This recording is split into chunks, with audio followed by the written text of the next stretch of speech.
मरने के बाद आत्मा का यमलोक की तरफ सफर शुरू हो जाता है। लेकिन आत्मा का पृथ्वी से यमलोक तक का सफर आसान नहीं होता।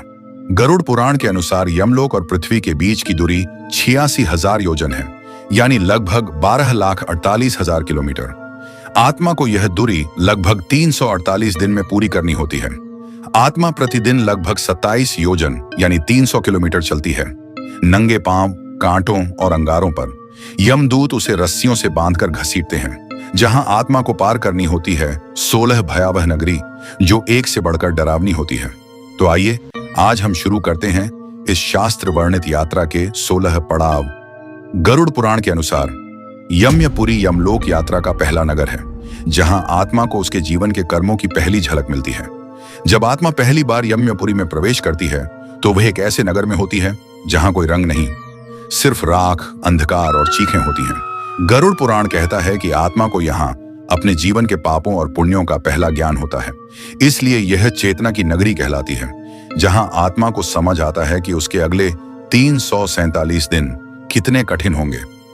आत्मा को करीब 30 दिन तक यम्यपुरी में यातना झेलते हुए चलना पड़ता है। जिन लोगों ने जीवन में माता पिता का अनादर किया, झूठ बोले, दूसरों को धोखा दिया, उनके पापों की सूची पहली बार यम्यपुरी में खोली जाती है। आत्मा जब यम्यपुरी पार कर लेती है तो उसकी अगली मंजिल होती है सौरपुरी, जहां आत्मा का शरीर पहली बार भौतिक यातना से गुजरता है। यह नगर एक ऐसा अग्निपुरी है जहां जल ही नहीं, हवा भी जलती है और हर जगह फैले हैं जले हुए शवों की राख और आत्माओं की चीखें। गरुड़ पुराण बताता है कि सौरपुरी में विशेष रूप से वे आत्माएं लाई जाती हैं जिन्होंने परस्त्री गमन किया, दूसरों की पत्नियों पति को छल से छीना, बलात्कार, मानसिक शोषण या लज्जा भंग जैसे अपराध किए। यहाँ जलती हुई लोहे की सलाखें आत्मा के शरीर में ढसाई जाती हैं और हर उस कर्म के लिए आग में तपाया जाता है जो उसने इच्छाओं की पूर्ति के लिए किया था। गरुड़ पुराण प्रेतखंड अध्याय 5 के अनुसार आत्मा अब तीसरे पड़ाव या नगरी में पहुंचती है, जो है नागेंद्र भवन।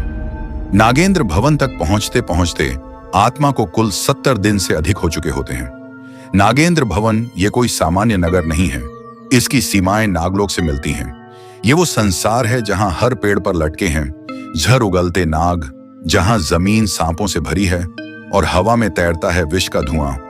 आत्मा जैसे ही वहां पहुंचती है, उसकी देह पर विष बाण बरसने लगते हैं।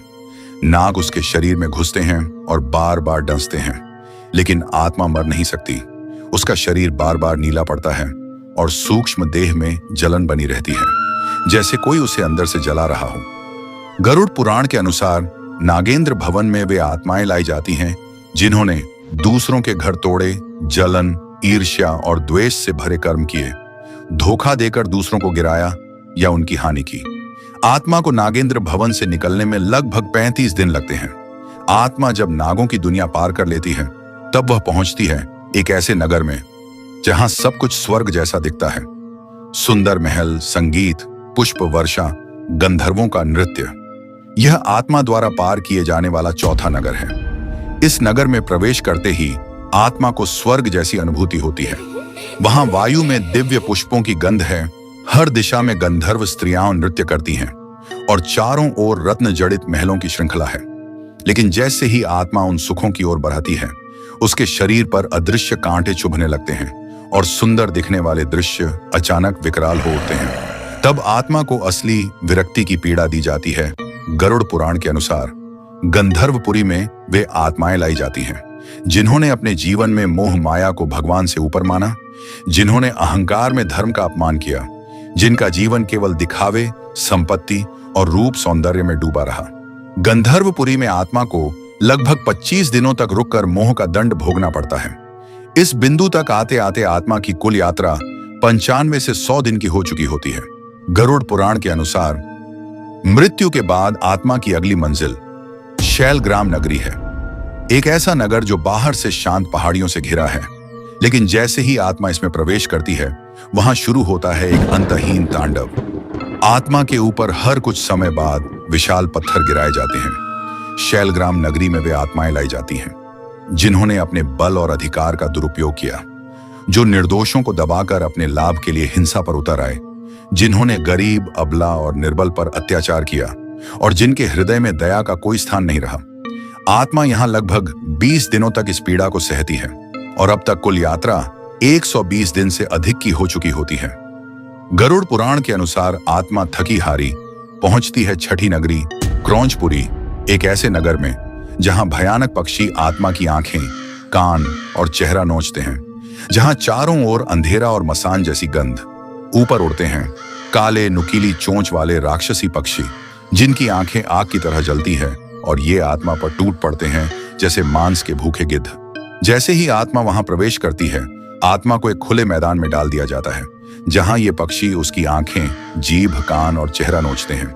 गरुड़ पुराण बताता है यहाँ वे आत्माएं लाई जाती हैं जो झूठ बोलते थे, गंदी और अपमानजनक बातें करते थे, दूसरों की निंदा करते थे, बुरा देखना और बुरा सुनना जिनका स्वभाव बन चुका था। आत्मा को क्रौंचपुरी में लगभग 18 दिनों तक रहना होता है और अब तक आत्मा की कुल यात्रा लगभग 135 दिन हो चुकी है। क्रौंचपुरी में इंद्रियों की पीड़ा सहने के बाद आत्मा को ले जाया जाता है एक ऐसे नगर में जहां न पानी है न हवा, बस हर तरफ जलती हुई आग और तड़पती चीखें हैं। यह है क्रूरपुरी, यमलोक यात्रा का 7वां नगर, जहां धरती जल रही है और चारों ओर घूम रहे हैं भयंकर यमदूत जिनके हाथों में लोहे की लंबी जंजीरें हैं। आत्मा को इन जंजीरों से जकड़कर घसीटा जाता है जैसे कोई बोझ। कभी उसे पत्थरों पर घसीटा जाता है, कभी कांटों से भरी जमीन पर। गरुड़ पुराण के अनुसार क्रूरपुरी में वे आत्माएं लाई जाती हैं जिन्होंने जानबूझकर किसी को शारीरिक या मानसिक कष्ट दिया, जो दूसरों के दुख पर हंसे, जिन्होंने निर्दोषों पर जुल्म किया, जिनके हृदय में करुणा नहीं थी, केवल स्वार्थ और क्रूरता थी। इस नगर में आत्मा को लगभग 17 दिनों तक रहना पड़ता है। आत्मा फिर यमदूतों के साथ चलती है। अब अगली मंजिल है विचित्र भवन। यह नगर भ्रम, भय और पछतावे की अंधी गली है। यह नगर किसी एक स्थान पर नहीं टिका होता। हर आत्मा के लिए इसका रूप बदलता रहता है। यहाँ महल भी हैं और खंडहर भी, लेकिन हर दीवार पर उभरे होते हैं उस आत्मा के ही कर्मों के दृश्य। आत्मा को कभी लगता है कोई पीछा कर रहा है, कभी कोई अपशब्द चिल्ला रहा है। आत्मा हर क्षण डरती है, उसे कभी अपना ही चेहरा डरावना दिखाई देता है। यह नगर एक चलते हुए भ्रमजाल की तरह है जिसमें आत्मा न भाग सकती है न छिप सकती है। गरुड़ पुराण के अनुसार विचित्र भवन में वे आत्माएं पहुंचती हैं जिन्होंने जीवन में छल कपट, धोखा और झूठ का सहारा लिया, जिन्होंने दूसरों को भ्रमित करके दुख पहुंचाया, जो खुद तो बच निकले पर दूसरों को गड्ढे में धकेला। आत्मा को विचित्र भवन में लगभग 18 दिनों तक रहना पड़ता है। यहाँ न कोड़े हैं न आग, यहाँ सबसे बड़ा शस्त्र है आत्मा का डर, उसके अपने कर्म और वो पछतावा जो कभी किया ही नहीं। विचित्र भवन से निकलकर अब आत्मा एक ऐसे नगर में पहुंचती है जहां हर कदम दर्द, खून और पश्चाताप से भरा होता है। यह है बहुपदपुरी, एक ऐसी भयानक नगरी जहां आत्मा के शरीर पर चलता है हजारों पैरों का बोझ। यहाँ चारों ओर से तेज धुंध फैली होती है। आत्मा को इस नगर के बीचों बीच छोड़ दिया जाता है, बिल्कुल अकेले, और फिर हर दिशा से हजारों पैर दौड़ते हैं जिनमें मानव, पशु और भूत प्रेतों के पैर शामिल होते हैं।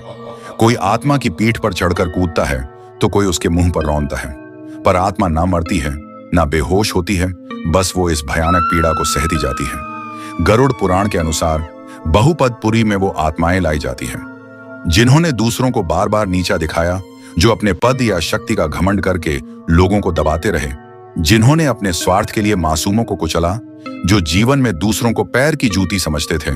मृत्यु के बाद उन्हें ही हजारों पैरों से कुचला जाता है। आत्मा को बहुपदपुरी में लगभग 20 दिनों तक रहना पड़ता है। अब तक मृत्यु के बाद की कुल यात्रा हो चुकी होती है 190 दिन से अधिक। अब 10वां नगर है धूखदा, जहां आत्मा को न कोई आशा मिलती है न कोई विश्राम। हर ओर सिर्फ दुह, कराह और ग्लानि। ये नगर न तो दिन जानता है न रात, हर समय अंधेरा है, हवा में सर्दी और दर्द घुला हुआ है। यहाँ आत्मा को लगातार चलते रहना होता है एक अंतहीन रास्ते पर। हर कुछ दूरी पर अग्नि के गोले, कांटे और पीड़ा देने वाले दूत मिलते हैं जो आत्मा को फिर से उठा देते हैं और कहते हैं, चलते रहो, ये विश्राम का स्थान नहीं। आत्मा से हर कुछ घंटों में उसकी स्मृतियां छीनी जाती हैं, जिससे वह भूल जाती है कि वह कहां है और क्यों है। वो बस दर्द से भरे रास्ते पर चलती रहती है। गरुड़ पुराण के अनुसार धूखदा में वे आत्माएं भेजी जाती हैं जिन्होंने अपने घर, समाज या दफ्तर में शांति भंग की, जो दूसरों को न केवल शारीरिक बल्कि मानसिक यातना देती थी और जिनके जीवन में करुणा का नाम तक नहीं था। इस नगर में आत्मा को 14 दिनों तक लगातार चलाया जाता है, बिना विश्राम और बिना थमे। अब तक आत्मा 204 दिन का सफर कर चुकी होती है। आत्मा अब ऐसे नगर में है जहां हर तरफ सिर्फ चीखें हैं। यह है नाना क्रंदनपुरी, गरुड़ पुराण के अनुसार 11वां नगर।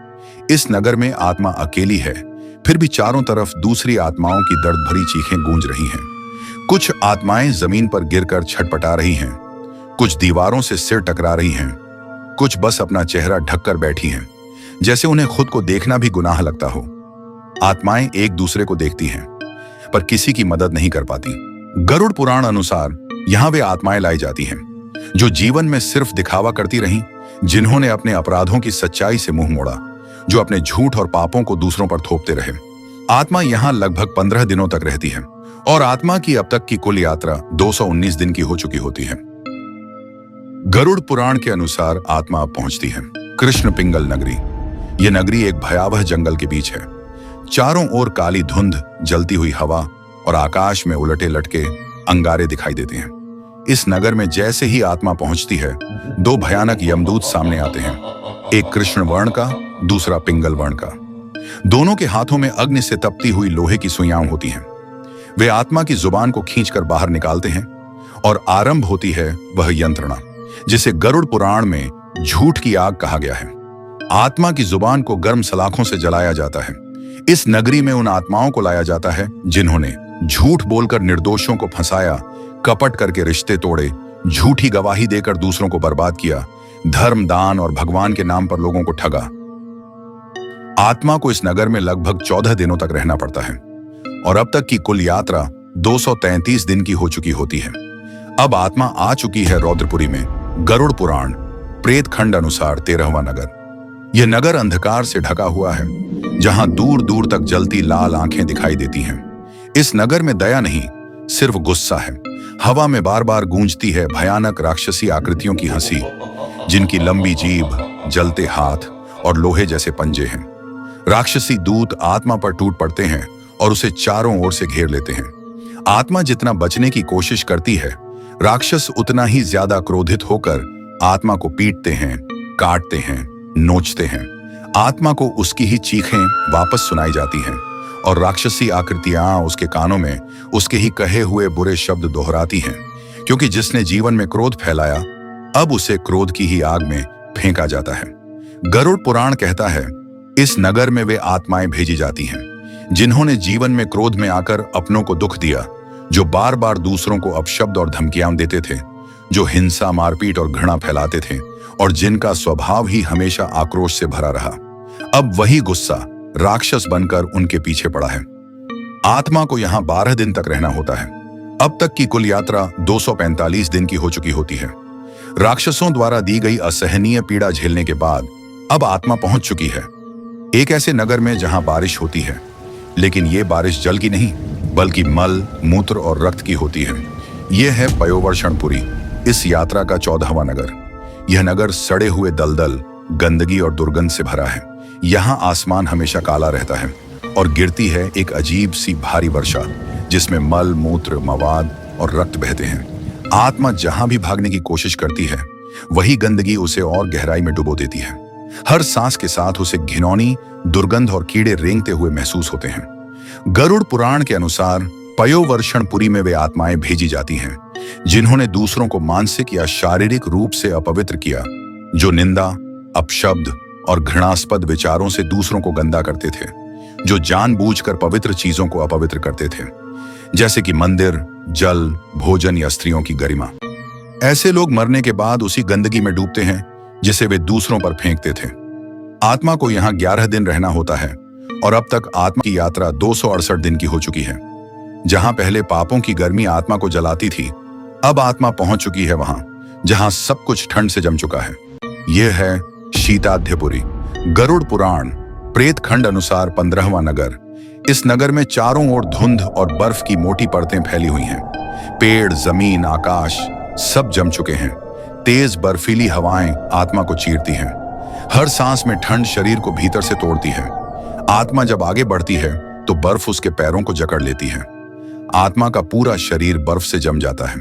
आत्मा को ऐसा लगता है जैसे हर अंग धीरे धीरे टूट रहा हो और वह दर्द आत्मा के अंदर तक गूंजता है। गरुड़ पुराण कहता है, शीताध्यपुरी में वे आत्माएं भेजी जाती हैं जिनके हृदय निर्दयी और संवेदनहीन रहे, जो दूसरों के दुख को देखकर भी मूक बने रहे, जिन्होंने जीवन में ठंडा व्यवहार किया, बिना दया, बिना करुणा, सिर्फ स्वार्थ और पत्थर सा मन।